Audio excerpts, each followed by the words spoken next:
Welcome to Wildermyth. This is a procedurally generated RPG storytelling game. It's a party-based RPG where you play as characters that are just ordinary people, and then they go on adventures and they have a whole saga that builds up over time all the way into their old age. Although I've never actually played this game, so this will be a blind let's play. I've recorded this ahead of time and I'm doing the voiceover now. So this is future me going back. The volume of the music was actually quite loud when I first started, so I was adjusting these sliders a little bit.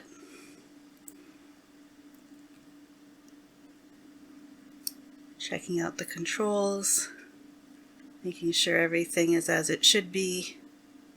There's a whole lot of them.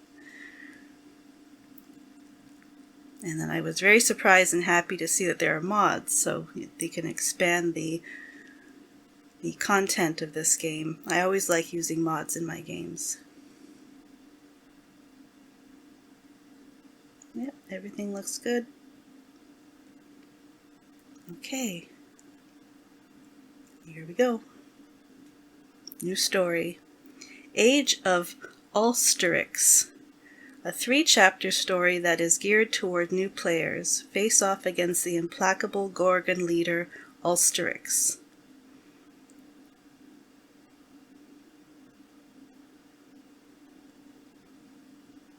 You can see on the side here all of the locked campaign options. It's very tantalizing. But we're going to start with the Age of Ulsterix today.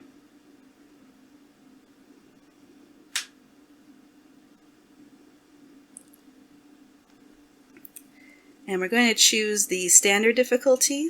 The lands are dangerous but won't punish you too harshly for mistakes. I considered Carved in Stone, where all progress is auto-saved and the game over is final, no retries and no reloads, but I see it's not recommended for your first playthrough of a campaign. So we're going to take their advice and we're going to do it just like that.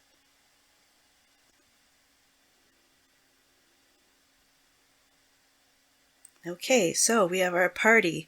Future warrior Ulf, greedy, snarky greedwagon. Future hunter aloof greedwagon Marber. Future mystic aloof romantic Grainer.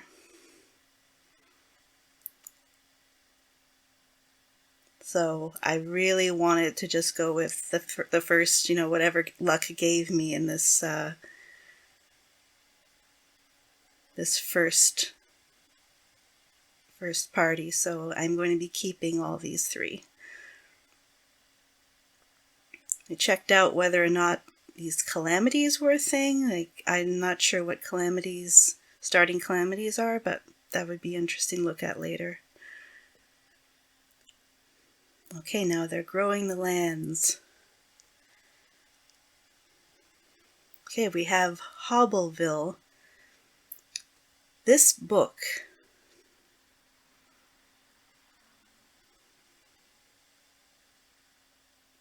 there's room in it for another story. It's cold. I'm stuck here. I'll write something a wanderer might find. And will she read it by the fire, and will she silently love me? Will she weep?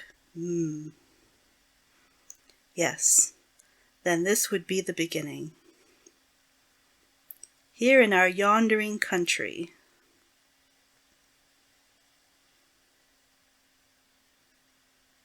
So that's Marber. Beginning. I was interrupted here, so that's why there's a bit of a pause. So that's the beginning of the story.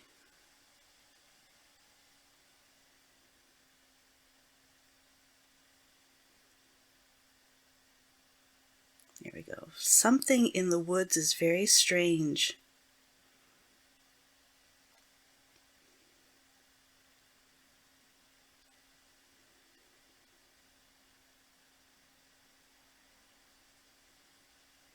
Haunted only by the dust on his new boots, a young man named Ulf takes the seasonal road to the town of Hobbleville. I bet it'd be less expensive if I went in asking for a dozen. Yeah, a dozen candles, I'll say. And then just suddenly remember I only need 2. No way that old lady will raise the price. If she does, I'll guilt her. Breeze is light that day. Birds are timid. In fact, the whole world is taking a breath, ready to leap in the sea. I'm there already, huh? Here's the hard part, getting Marber out of the house. Wonder if his bread baking idea ever worked out, or his dice game, or if he bought that press, or... That's smoke? Fluttering flames roost among the far-off rooftops. Ulf hurries toward the town thinking of Marber, a young man whom he's known since boyhood. And now we are given some choices. We have rivalry, friendship, and romance. If he dies without paying me back, is one choice. He must have tried to cook breakfast again, is another choice. And, well, you see what I choose. Shows I was a little too slow there. Marber, you trapped?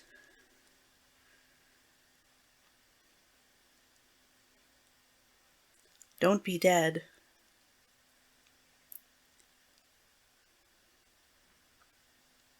Okay, now we get into the tutorial mission. So this is pretty basic RPG stuff, tactical RPG. Heroes take their turn to move, and they can move a single action, take them a certain distance, and then if they choose to, they can move double, which takes 2 actions. And there's my objective. Okay. So I'm just going to move him right up. I'm going to do 2 moves just to see what's going on here. Not going to get too close, so I'm not using my maximum movement, but okay, it looks like that's the house over there.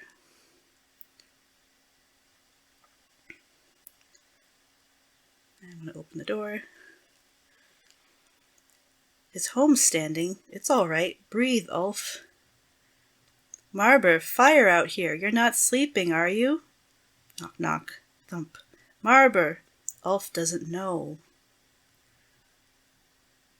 Why is no one... The door unlocks. Click. Marber shoves it open. Oh yeah, fire? Yes, get inside. Slam. Yeah, there's things in the streets. Didn't you see any, like monsters? I don't know. I've got one trapped behind your bow. Garoo. Behind the house. Garoo. Right, so here I've got some tools around. You've always been strong. So I'm thinking together we can at least drive it off. Staying in here really isn't an option.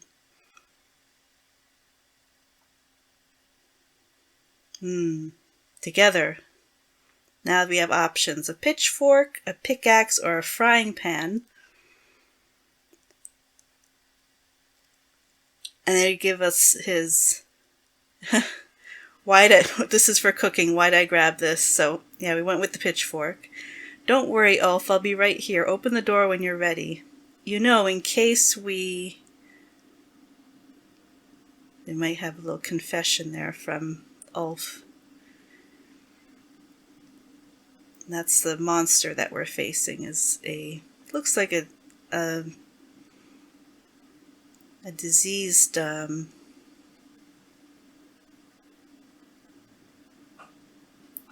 maybe a boar or something like that.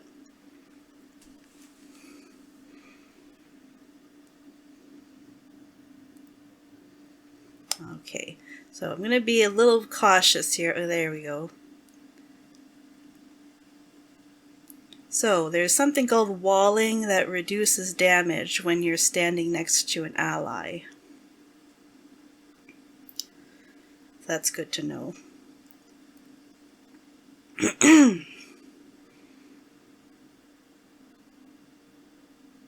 So I think I'm going to put my archer, Marbur's going to go behind the tank here. Alright, I'm going to stab it with the pitchfork, and it got out of the way, it dodged. Now Marbur's going to shoot it with his bow, and victory! What is he shooting at? A monster. Okay, now we can choose. Ulf has become a greenhorn warrior. Now we can choose from three different skills that he can learn now, and I think we'll go with Battle Dance. Melee attacks only cost Ulf one action. That seems to make the most sense story-wise. Marbur Dramheart is now a greenhorn hunter. Okay, hunters like Marbur thrive in the wild, surviving through stealth and peerless archery. They master their surroundings and bring down large quarry. So I think in the end I decided that an overall, I like passives, to be honest, so I went with the piercing shots.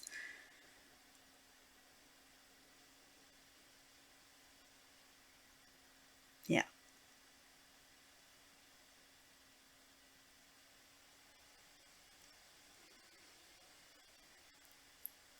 Piercing shots. So now we have some loot. What are you shooting at? We have a gravel pelt necklace.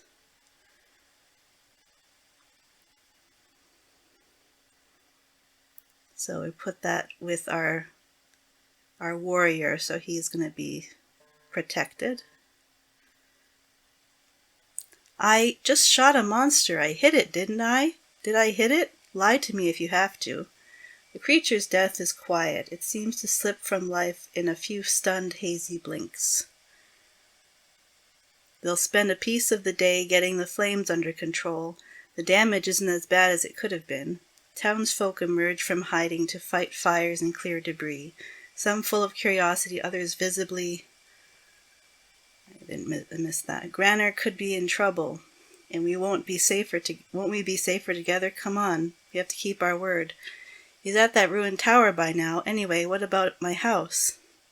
No one's going to steal your stuff. Granner will be waiting for us. What happened today could be happening everywhere, couldn't it? Something about that tower is just stuck in my mind.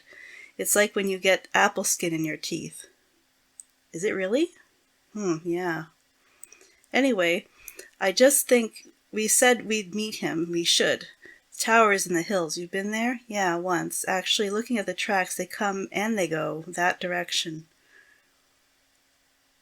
Ulf and Marbur follow the pounded path of monstrous feet, hoping for the best and dreading every other possibility. And here we get to choose again if Marbur is their friend or their rival. I decided that he's their friend. A wordless while passes between them, but the quiet only heightens their worry. You've known Granner longer than I have. He's pretty capable, I feel like. Oh. Yeah, Granner's a little too wide-eyed and trusting, maybe, but he doesn't often disappoint me, you know? Weird things do tend to happen around him, but I'd say it's probably up there now. He's probably up there now, figuring things out.